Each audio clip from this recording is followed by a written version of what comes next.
Good morning, everyone, and great to be with you again on this Friday morning. So yes, we're talking about one central idea. So strategy used to be about starting at point A and getting to point B. Point A is where you're at.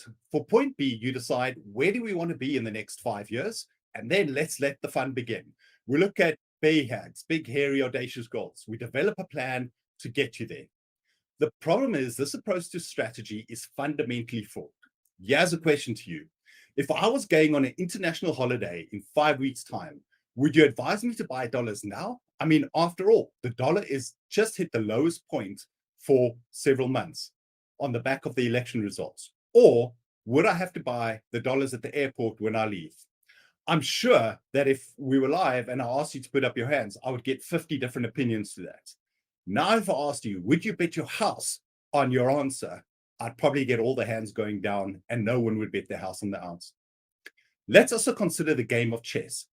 There is no right answer in the game of chess. Yes, there are rules, but how those rules are applied is varied. And I think that's got a very big parallel to the new regime of principle-based regulation that we're going in. So if we think about the fact that each side has 8 pawns and 2 knights that can do the opening move, there are 20 possible moves that can be made before the game has even begun. After both players have played their first move, there are 400 possible moves available. And after 2 moves, there are 72,084 positions that can be taken. And after each player has played 3 moves, there are over 9 million moves that can be made. The question is, how do you plan in an environment like that?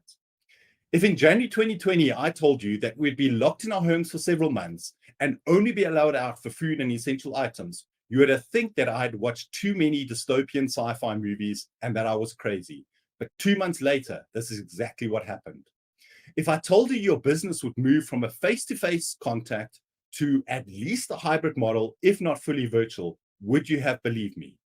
What happened to all the plans which relied on us sitting across the table and having a cup of coffee with our clients? So if we cannot move from point A to point B, what is the answer? Well, this is where the idea of one central big idea comes from. We look at the work done by Prussian military strategist Carl Philipp Gottfried von Clausewitz from 1780 to 1831 and his works Von Kriege or On War. This approach considers realism. Considering the complex and uncertain manner in which events unfold, taking into account human nature, strategy is not a lengthy action plan, but rather understood as an evolution of a central big idea. In the American military today, this is considered as the commander's intent. A typical approach to the commander's intent would be the commander would say, secure the strategic outpost on the south side of the battlefield. How this is accomplished, however, will be determined by the men on the ground who are facing the realities of the moment to work it out for themselves. I think it was Mike Tyson who also said, all plans go out the window once you get hit in the face. But now let's move from warfare to business. So while a lot of strategic thinking comes from military backgrounds, there are applications in business. In his book, From Good to Great, Jim Collins refers to the hedgehog concept. So this is a simple method which says, what are we passionate about? What can we best in the world at? And what drives our economic resource engine? And let's focus on that one thing rather than trying to do very many things. So this is a concept of a central big idea. How can this be practically applied in your business? Well, let's say you sit down and you say, our central big idea is to create an enhanced client experience. How do you implement this? Well, firstly, you make the decision. You say our decision as a business is that we are going to enhance our client experience, and that's what we're going to focus all our attention on. You then look for the passion. Make sure that everyone in your business is passionate about delivering a client experience that delivers to them.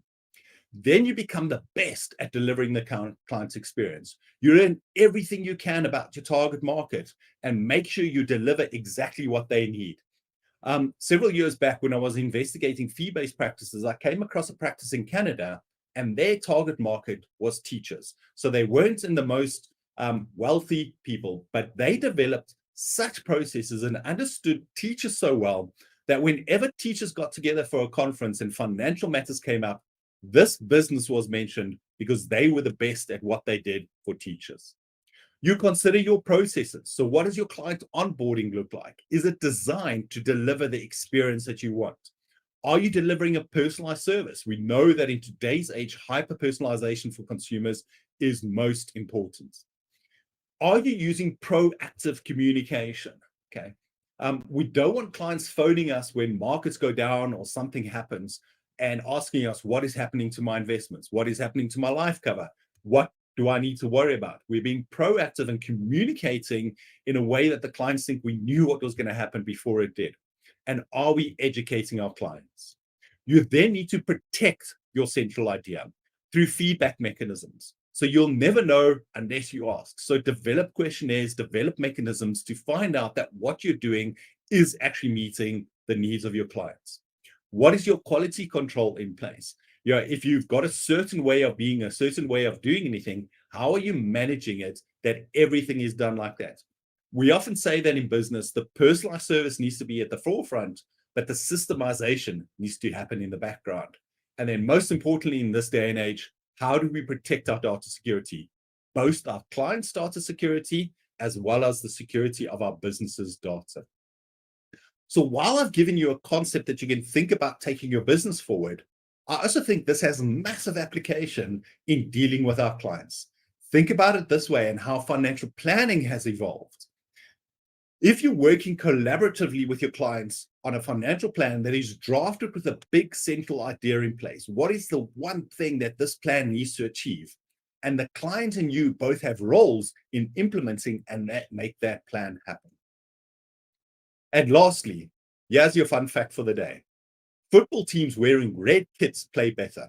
The color of your clothes can affect how you perceive by others and change how you feel.